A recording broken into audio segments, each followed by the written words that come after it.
10월 28일 금요일 황장수의 뉴스 브리핑 시작하겠습니다. 요즘 다 착잡할 겁니다. 요즘 같을 때 마음이 편하신 분은 그게 비정상이겠죠. 자, 국회에서 특검 협상이 중단되었다. 청와대는 거국 내각은 없다. 또 청와대는 내주에 청와대 인적 개편을 하겠다. 하지만은 핵심으로 거론되는 사람들이 나가니 안 나가니 말이 많습니다. 몇 명은 나가겠죠. 나가있지만은 지금 청와대가 이 사태를 바라보고 있는 관점도 현실하고 아주 동떨어져 있습니다. 야당에서는 하야 퇴진을 이야기하지만 한편으로는 정말로 하야하거나 퇴진하거나 탄핵되었을 때 내년 대선에서 역풍이 일지 않을까 두려워하고 있습니다. 여야 모두가 이 부분에 대해서 지금 최순실 게이트에 대해서 가보지 않은 길이라서 정말 이렇게 힘들어하는 모습이 역력히 보입니다. 야당이 큰 소리를 치는 그 이면에요. 과연 야당은 지금 박근혜 정부야 지연체가 있어서 몰락한다 치지만 이걸 잘못 건드렸을 때 전체적인 역풍이 어디로 가게 될지 너무나 이 파장의 후유증이 클 수 있다. 그래서 자신들에게 닥칠 어떤 파장들을 지금 아직 계산이 제대로 서지 않은 것 같아라는 것이 야당의 움직임을 보면서 느끼는 점입니다. 여당 중에는 한번 보십시오. 지난 10월 25일 월요일 여당 내부에는 10월 24일 월요일 박 대통령이 개헌을 주장하자 다짜고짜 가장 기쁜 날이라고 이야기하는 비박들, 친이 비박들 개헌론자들의 행태, 또 정계 개편을 주도할 수 있다. 반기문을 내세워서 이현 집정부제가 눈앞에 다가왔다고 환호작약하는 친박, 그리고 최순실 게이트는 이걸로 불을 껐다. 자, 이 정도밖에 안 되는 사람들이 여당을 하고 있습니다. 아직까지도요. 태블릿 PC가 최순실이 끄니 안 끄니 하면서 지금 국회에서 논쟁을 벌이고 있는 친박 핵심 의원도 있습니다. 저는 그분들이 좀 참 딱하다고 생각을 합니다. 자, 이러다 보니까 청와대가 제대로 견적을 내지 못하는 상태에 빠져 있다. 일이라는 것이 어느 정도면 견적이 나올 건데 이게 너무 엄청나다 보니까 견적을 어떻게 내야 될지 모르는 상황에 빠져 있는 것 같습니다. 단지 최순실이 그냥 호가호위하면서 재미삼아 연설문을 고치고 한복을 만들어 드리고 뭐 액세서리를 해드리고 뭐 이벤트에 자기가 영향력을 행사하고 이런 수준은 아닐 거다. 누가 그러겠습니까? 아무도 그러는 사람은 없습니다. 그러면 궁극적으로 노리는 것은 뭐겠습니까? 권력을 가지고 그 권력으로서 돈을 추구하는 쪽으로 동서고금을 막론하고 권력 옆에서 생긴 비리는 전부 돈으로 연결이 되었죠. 결국 이번도 정부 예산에서 또 기업의 돈을 뜯는 부분, 더 나아가서 각종 청탁 어떤 부분으로 돈을 만드는 부분에 집중되었던 일이다. 그래서 거기에 들어가는 돈은 대기업 재벌들의 예산, 또 정부의 예산, 국민의 세금, 각종 뇌물들 이런 것들로 구성되어지는 것이 사태의 본질이라는 겁니다. 근데 많은 언론들이 이 사건을 흥미 위주로 다루면서 갑질부터 시작해서 뭐 종교 어떻고 하는데 저도 종교가 영향을 미쳤을 가능성이 높다고는 보지만은 본질은 돈에 관한 문제다라고 규정을 하고 싶습니다. 그러면 여기서 일반 국민들은 어떻게 받아들여야 되느냐, 상식을 가진 사람. 오늘 제가 금요 칼럼에서요. 자, 국민들이 최순실 사태를 보고 무엇을 해야 하는가 하는 부분에 대해서 주로 말씀을 드리겠습니다. 국민들의 반응은 박 대통령을 지지했는가, 지지하지 않았는가 따라서 확연하게 달라지겠죠. 박 대통령을 지지하지 않은 사람들은 탄핵과 하야를 이야기합니다. 물론 박 대통령을 지지하는 사람들 중에도 많은 분들이 탄핵, 하야 등을 이야기를 하고 있습니다. 탄핵은 쫓아내기 위해서 국회와 헌법재판소의 법적인 절차를 거치는 것이고 하야나 퇴진은 자진해서 그만두게 되는 것을 의미하겠죠. 우리가 지난 2004년입니까? 노무현 전 대통령의 탄핵을 통해서 그 탄핵이 어떻게 역풍으로 작용하고 있는가, 그리고 탄핵 중에서 벌어진 촛불 시위나 그것을 보도하는 언론들의 형태에 있어서, 또 매도된 국회 형태에 있어서 탄핵을 주도한 사람들의 한마디로 비겁함에 대해서, 또 헌법재판소의 결정에 내리는 과정에 대한 비겁함에 대해서 우리는 대한민국 사회의 실상을 노무현 전 대통령의 탄핵을 통해서 잘 봤습니다. 노무현 전 대통령은 탄핵에 살아났으면 헌재 결정으로 그것도 3분의 2가 안 된 거지, 과반수 이상이 노무현 대통령의 이 탄핵에 찬성했을 거라고 저는 알고 있습니다. 자, 그럼에도 불구하고 노무현 대통령은 자신의 고집 스타일, 아집을 버리지 못해서 결국은 마지막에 고립되어 갖고 자살로서 인생을 마무리 지었습니다. 그런 노무현 대통령의 정신을 또다시 지금 문재인 전 대표가 있겠다고 대선에 간 측면에서 야당은 박 정권이 쫓겨나거나 탄핵을 하거나 이랬을 때 본인이 유리하다 하면 기어코 탄핵을 하든 쫓아내려고 들 겁니다. 여론을 등에 업고요. 하지만은 그런 것이 어쨌든 박 대통령이 물러가면 총리가 대응을 하게 될 것이고, 당분간 그 대행 체제 안에서 다시 대통령 선거를 하게 될 건데, 임기 초반이라 하면 쫓아내고 빨리 선거를 통해서 집권하고 싶겠지만은, 자, 지금부터 앞으로도 한 몇 달, 2일 가지고 티격태격을 하다가 탄핵이나 퇴진이 나와서 그 절차를 거쳐서 뭡니까? 대통령 권한 대행을 총리가 맡아서 한다면 결국 내년 7, 8월, 8월까지 갈 것이고, 그렇게 되었을 때 야당은 뭐 12월에 대선을 치러서 이기나, 쫓아내고 그걸 가지고 대선을 끌어내나, 이렇게 자신에게 과연 이득이 되는가 하는 계산을 하지 않을 수 없을 겁니다. 물론 제야나 진보나 뭐 좌파나 종북이나 이렇게 부르는 사람들은 복수심에서 길거리를 앞으로 뒤덮으면서 아마 하야 퇴진 탄핵을 이야기를 하고, 이제 이것들이 또 다른 사안들과 연결되면서 가게 될 거라고 봅니다.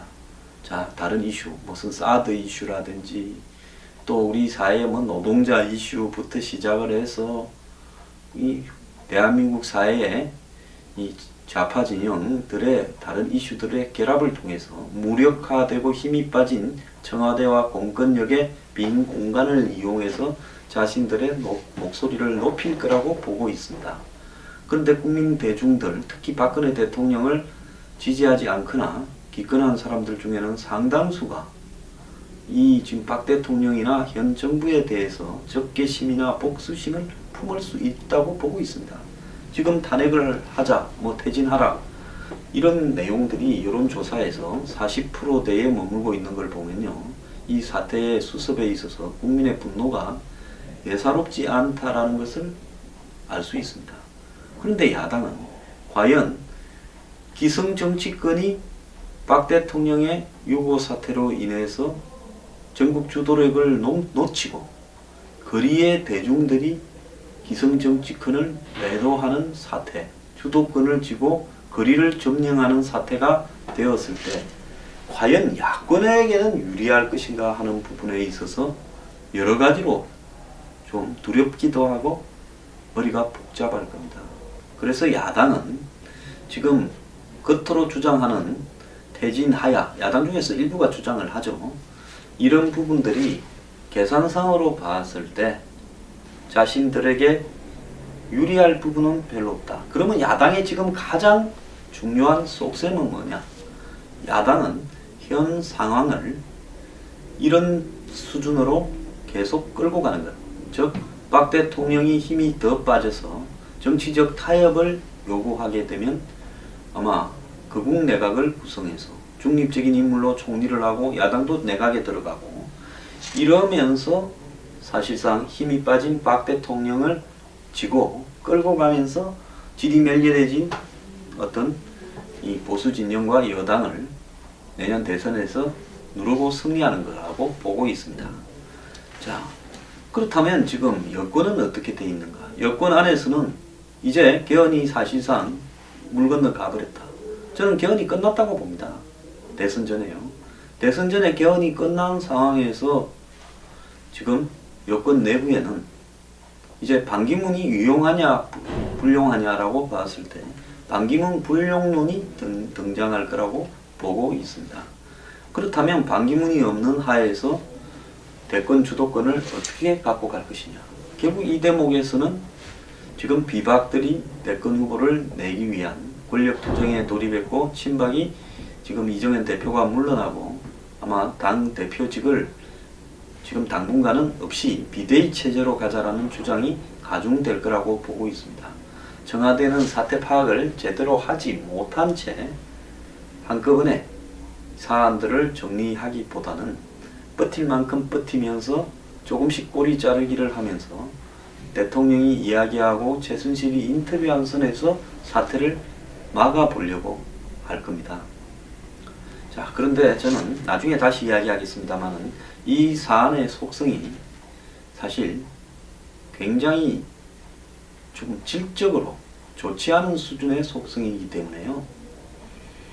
청와대나 박 대통령의 뜻대로 사태가 수습이 안 될 거라고 보고 있습니다. 이것은 제가 뉴스 브리핑을 하면서 이 방송을 보는 시청자 여러분에게 객관적이고 공정하게 전달하기 위한 부분입니다.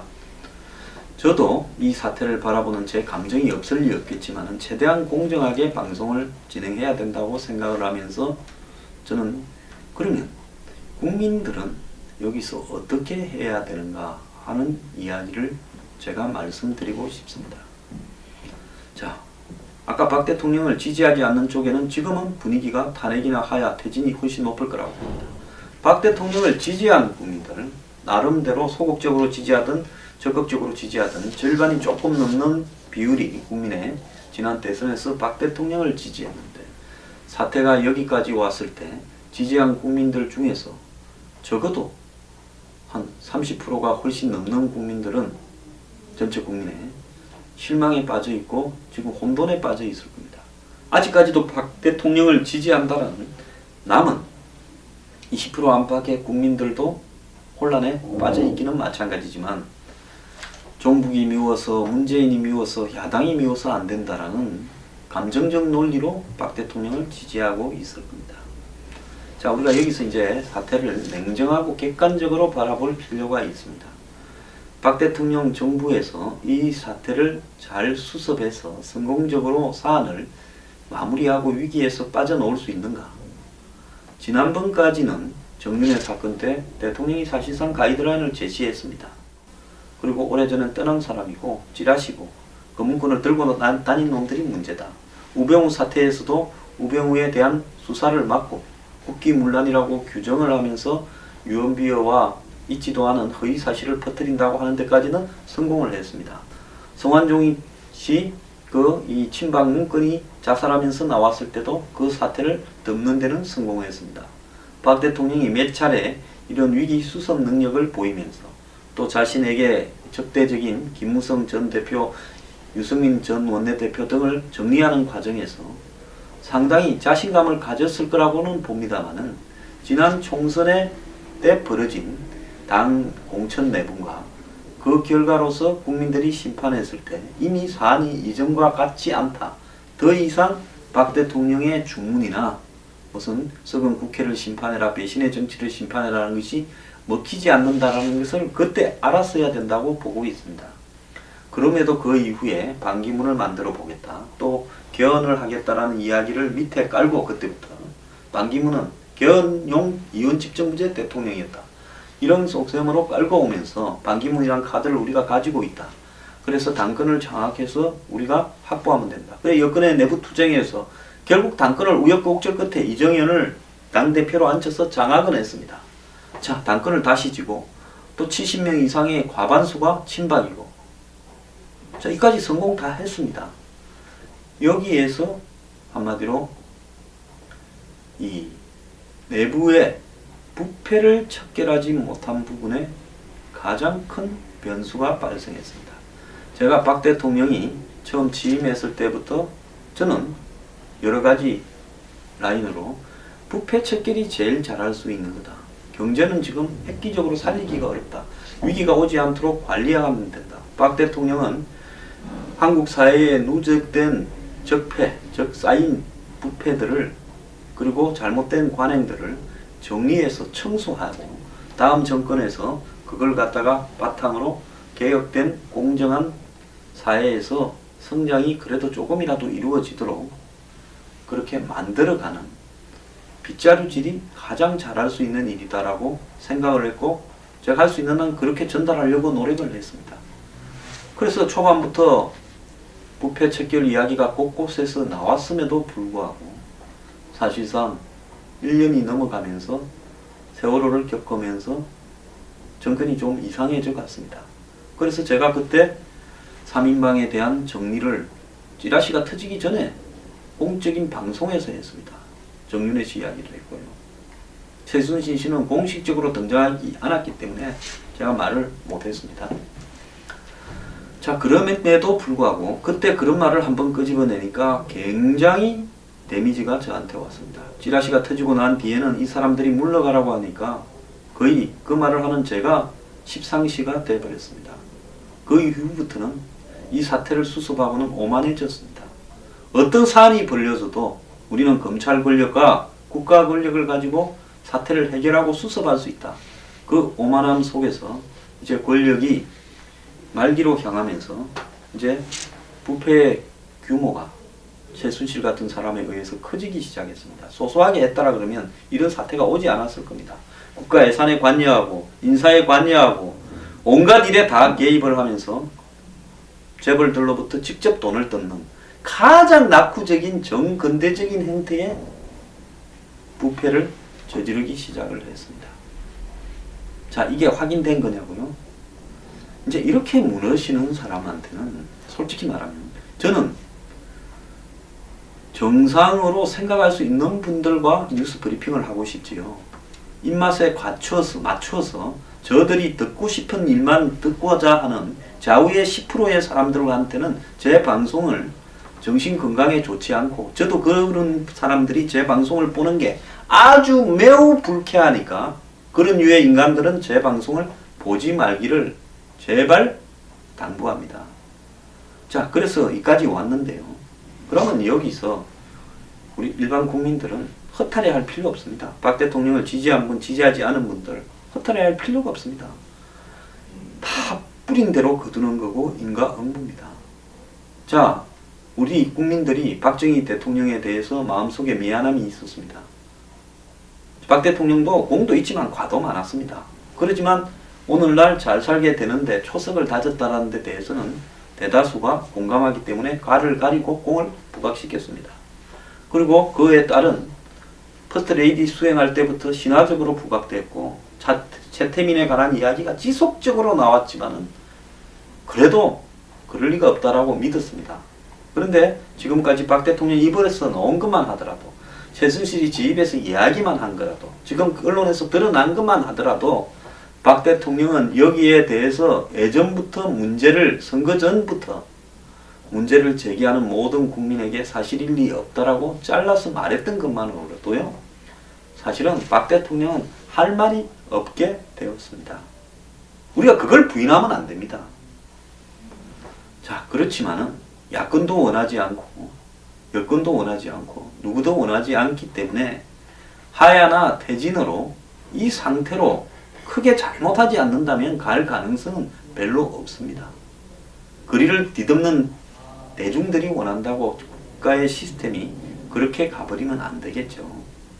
그렇지만은 상식적인 수습, 상식적인 퇴각이 전제되어져야 그것이 가능하다는 겁니다. 그런데 지금 매우 며칠간 청와대의 움직임을 보면 상식적이지 않은 움직임이 이런 와중에도 보이기 때문에 매우 우려된다. 이렇게 느껴집니다. 자, 이제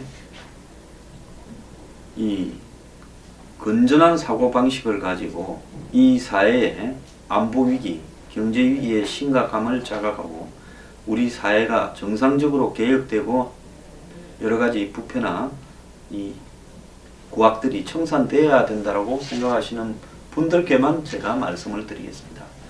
이제 박 대통령 때문에 마음 아파하지 말기를 바랍니다. 원래 정치는요, 미국이 그렇고 전 세계가 그렇듯이 정치인의 본질을 대중들이 제대로 몰랐던 것일 수 있습니다. 그건 우리 죄가 아닙니다. 보여주고 싶은 것만 보여주고 미디어가 보여주는 부분만 받아들이고 그렇기 때문에 우리가 박근혜 정부가 어떠할 것이다 라는 것을 제대로 충분히 모를 수 있었습니다. 저도 또 잘 몰랐던 사람 중에 한 명입니다. 정말 저도 많이 정치에 대해서 고민하고 남에 대해서 이야기하는 입장에서 이 정도로 몰랐는가 하는 부분에서 참 저도 장비스럽고 송구스럽습니다. 자, 그래서요, 가슴 아파할 일도 없습니다. 우리가 열심히 생업의 현장에서 살아왔고 열심히 또 이 사회가 잘 되기를 국민의 한 사람으로서 생각하고 살아왔습니다. 우리가 무슨 죄가 있습니까? 두 번째로요, 이 사태를 바라보면서 분노할 필요도 저는 없다고 봅니다. 어떻게 보면 박 대통령은 지금 나타나는 일들이 수준이 이전의 대형 권력형 비리들보다도 그레이드가 떨어지고 또 한 사람이 진짜 대통령의 아들이나 측근도 아니고 형님도 아니고 드러난 오랫동안 정치도 동지도 아닌 사람이 이렇게 깊숙이 개입해서 장난을 치는가에 대한 분노가 있을 수 있지만 과연 하나 물어보겠습니다. 문민정부 군사정권 때는 그렇다 치고요. 부패가 일상화되었고 직접적으로 돈을 받았다 수금을 했다 치고 문민정부 이후에 돈에 관한 부패가 없었다고 보십니까? 항상 있었습니다. 다만 세련되고 벤처 사업을 통해서 또 국가의 각종 구조조정과 관련해서 대기업 또 낡은 회사를 넘기는 과정에서 또 각종 무슨 자원 개발을 하니 에너지 개발을 하니 하는 쪽에서 국영기업을 민영화하는 쪽에서 이런 쪽에서 돈을 만들고 또 더 나아가서 뭐 벤처 사업을 부흥시킨다고 돈을 만들고 심지어 주식이나 펀드, 환율 등에 좀 권력자들이 투자도 하기도 하고 또 각종 자질구레한 뇌물들을 받아 먹고 지금까지 왔습니다. 무슨 대형 토목 사업을 일으키고 뭐 이런 것들이 다 그거고 공기업에 돈을 갖다 붓고 그 다음에 연기금을 운영하는 이 돈이 많은 이 그런 어떤 공적인 기관을 동원해서 또 뭘 사고 무슨 인수합병하고 이런 데서 다 돈을 먹습니다. 그런데 그런 사람들은 그런 과정에서 고민을 좀 했다는 거고요. 최순실 씨가 다른 부분은 국가 예산에서 또 대기업으로부터 직접적으로 한마디로 받아내는 원시적인 행태를 했다. 그리고 주변에 있는 사람의 그레이드가 이전의 부패와는 수준이 좀 떨어지는 사람들이다. 이 차이밖에 없습니다. 솔직히 총 액수로 보면 이쪽이 수준이 좀 떨어지기 때문에 자잘한 걸 갖고 크게 만들었을 수도 있습니다. 앞에 부패는 정권들이 영악해서 꼬리를 다 자르고 갔는데요. 이 우매한 정권은 그것도 잘 할 줄 모르고 지금이 어떤 상황인지도 잘 모릅니다. 그래서요, 이제는 박 대통령에 대해서도 우리가 마음을 비우고요. 박정희 대통령에 대해서 가진 부채의식도 우리는 이제는 국민들이 다 갚았고 그 부채의식을 갚기 위해서 한 행동들이 잘못됐을 수도 있다 이렇게 보고 있습니다. 저는 이 사회가 건강하게 발전해야 된다고 생각하는 합리적인 보수 세력이나 중도 세력 또 합리적인 이 진보 세력에 계신 분들께 당부를 드립니다. 이제 이 사태는 검찰 수사 무슨 청와대의 뭐 꼼수 대응 이걸로 막을 수가 없습니다. 아마 관성에 의해서 굴러가고 그 굴러가는 부분을 여당이나 청와대나 박 대통령조차도 검찰조차도 수습을 하지 못하게 될 가능성이 더 커집니다. 야당도 감당을 하게 되지 못할 가능성이 크다고 보고 있습니다. 왜냐하면 한국 같은 정치 수준이나 의식 수준에 올라 있는 이런 소득 수준에 있는 나라에서 이런 일이 없었던 걸로 되지는 절대 불가능합니다. 그렇다면 지금 고민을 해야 될 부분은요. 자, 이후에 우리 사회의 정치 시스템에서 자, 박 정권이 밉다. 새누리 잘못됐다. 그렇다고 지금 더민주나 나머지 나와 있는 사람들을 비판하지 않고 검증하지 않고 그대로 뽑아주는 것이 또 옳은 선택이 될 수 있느냐. 오히려 여건이 지리멸렬해주고 보수가 힘이 빠지면서 진보나 좌파 진영, 야권 진영에서 대선을 그냥 먹을 수도 있습니다. 그런 과정에서요, 국가 안보에 대한 문제, 경제를 개혁해야 되는 문제, 이런 문제들을 소홀히 한 채 적당히 그저 호박이 굴러 들어왔다라고 볼 수 있으면서 제대로 된 안보의식과 제대로 된 경제의식을 가지지 못한 사람들이 또 다르게 정권을 작살낼 수 있습니다. 그렇기 때문에요, 저는 박 대통령의 이런 행태, 또 이걸 비호하는 새누리당의 형태들을 보면서 건강하고 새로운 정치 세력이 이 땅에 형성되어져야 되고, 기존의 야권에 무능하고 또 모호한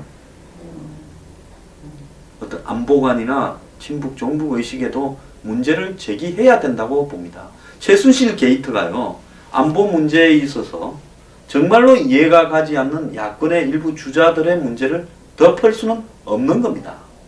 근데 지금 새누리당의 저 돌머리들이 그걸 할 수 있을 거라고 보지도 않고요. 또 청와대가 뭘 작전을 짜서 이 위기를 빠져나갈 수 있다고도 보지 않고 스스로 이 수렁에 더 빠지게 만들 겁니다.